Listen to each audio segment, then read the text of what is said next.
It's the hero's arc. And this is the thing. This is why when I was saying, when people say you don't know how it feels to be depressed, I say, yes, I do. The difference is how it's analyzed. I always argue this two ways as well when depressed people come to me, because one of my most famous things people attack me for is their little quote is they say, you said depression isn't real. What about the men who kills themselves? You don't care about men's mental health. We've already discussed how I care more about men's mental health than these people who fucking pretending. That's the first thing. Say, I didn't say depression isn't real. I said feeling depressed is real. But the idea that depression is going to strike you in your mind and there's nothing you can do about it, I think that is promoting helplessness amongst depressed people, and that's the reason they kill themselves. I don't think that making people helpless in an unfortunate situation is the great thing to do. You have to give people hope. And I explained that when you believe in something, you give it power. So I tried to say that when I felt at my lowest and I achieved the most I've ever achieved in my life, the reason I was capable of doing that is because I didn't believe in the paradigm of being a depressed person. I just believed that this is how I currently feel, and fuck it, I'm going to do whatever it takes to get my life to be better. And I gave a very simple example, an analogy. I said, if you take two people, one believes in ghosts and one doesn't, and you put them both in haunted houses, and in the middle of the night there's a bang. The person who believes in ghosts is now terrified. There's a ghost, they're calling an exorcist, they're panicking in the room, they're hiding. The person who doesn't believe in ghosts goes wind and goes back to sleep. It's the same noise, it's the same scenario, but it's the belief in their mind that terror and ruins their life. It's the belief in their mind that turns against them. And I've said this many times. I don't even give a shit about right and wrong.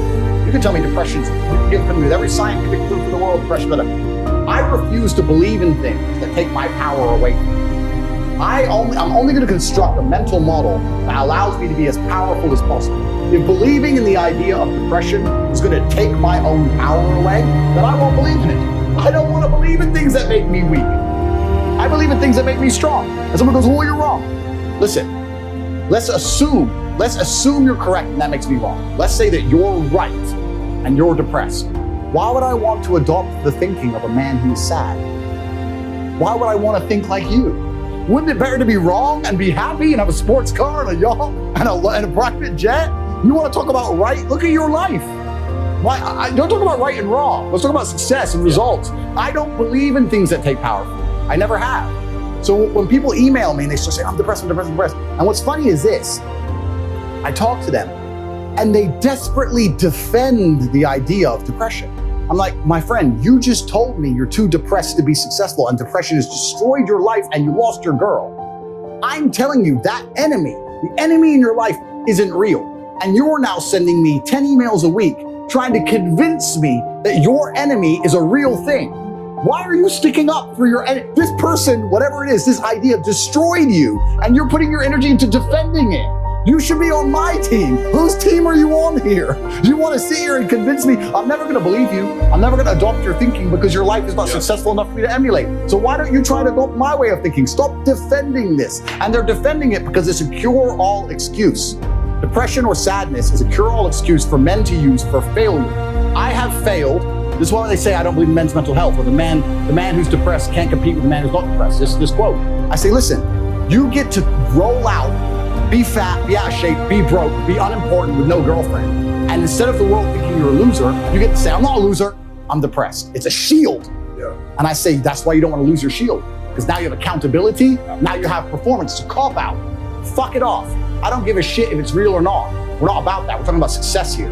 Get rid of your excuses, stop defending the thing that's ruined your life, and get to fucking work.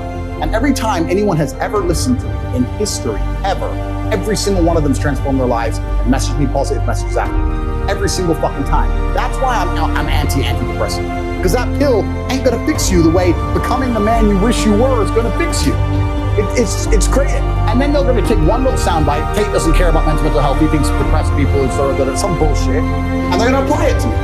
I really do believe, and I state this almost with a degree of achievement, I'm the most misunderstood man on the planet. I really believe I am. It's crazy the level. There are people out there who truly believe I am evil, and I'm nothing close to it.